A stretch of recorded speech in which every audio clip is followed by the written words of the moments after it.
everyone, a very warm welcome. I just thought that I would chat today with you about the really important subject of pelvic health, and in particular looking after your pelvic floor as we approach different stages in our lives. This is particularly important as our bodies change, as we go through different stages in our life, particularly after having children or approaching perimenopause, menopause and postmenopause. The hormones in our bodies change, and this may have an effect on our pelvic floor health. So the pelvic floor is an area of hammock-like muscles that support all the internal systems within our body. And they can be affected with hormonal changes. So some women may experience what is known as pelvic floor dysfunction, and these may present themselves in tension. Women may experience urine leakages, vaginal prolapses. So that's just some of the symptoms that some women experience in different stages in their lives. So it's very important that we're aware of the changes that are happening in our body, and the fact that it's actually quite common. So around about 40% of women will experience some kind of pelvic floor challenge or dysfunction at some point in their lives. So it's really pertinent that we all come together, support each other and talk about these issues, because a lot of women may experience pelvic floor challenges and may not feel comfortable to talk about them. So I'm very much wanting to push the agenda on women's health so that we can all collaborate as a community. So today I just wanted to chat to you about hypopressives. So hypopressives, for a lot of women, including myself, has been a complete game changer in pelvic floor symptoms. So I myself was diagnosed with multiple vaginal prolapses and stress incontinence, and I studied a course on hypopressives, and I found that my symptoms, my physical symptoms and my emotional symptoms were really improved, and I went on to become a hypopressives and somatics teacher, and now I support many women internationally with pelvic floor issues and challenges.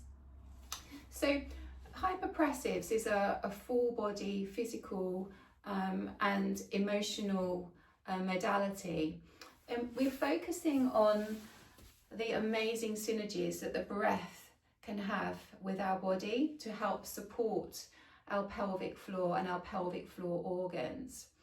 So with the breath work, we're focusing on breathing into our rib cage, and we perform something called a false apnea breath.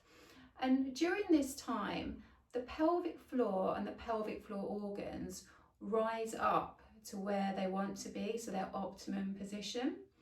Because some women, and particularly if you're experiencing prolapse, you may feel like a heaviness or a dragging or a feeling of tension within this area. So hypopressives, not only does it improve how you're feeling physically, but it really taps into your nervous system and your emotions. So it's a very wonderful holistic modality that really has lots of synergies with our body. So I'd like to just demonstrate just the breath work to you, so you know what hypopressives is, because it's fairly new in this country. So I don't know if you can see on screen there, but I'm just going to be doing the breath work. And when I do a thumbs up, I'm doing the apnea breath. So during that stage, my pelvic floor, my diaphragm, all my muscle chains and ligaments are rising up to help support my pelvic organs and rising them up into the abdominal cavity where they want to be. So.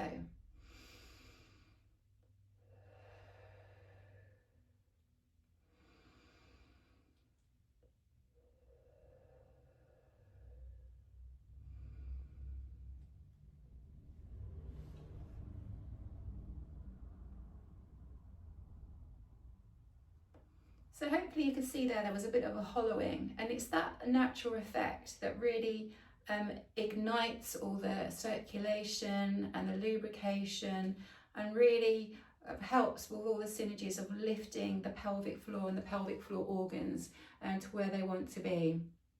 So there are many benefits with hypopressives.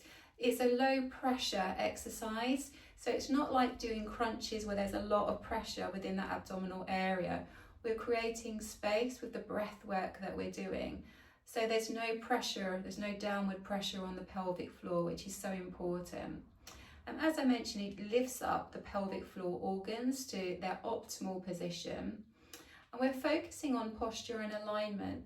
So we're really making sure we've got that beautiful posture, and we're decompressing the spine, the neck and the head. So it can help with any pelvic tilts. So some women may experience a tilt in their pelvis or a flare in their rib cage where they're like this or forward. So we're really looking at making optimal positions for our pelvic floor health.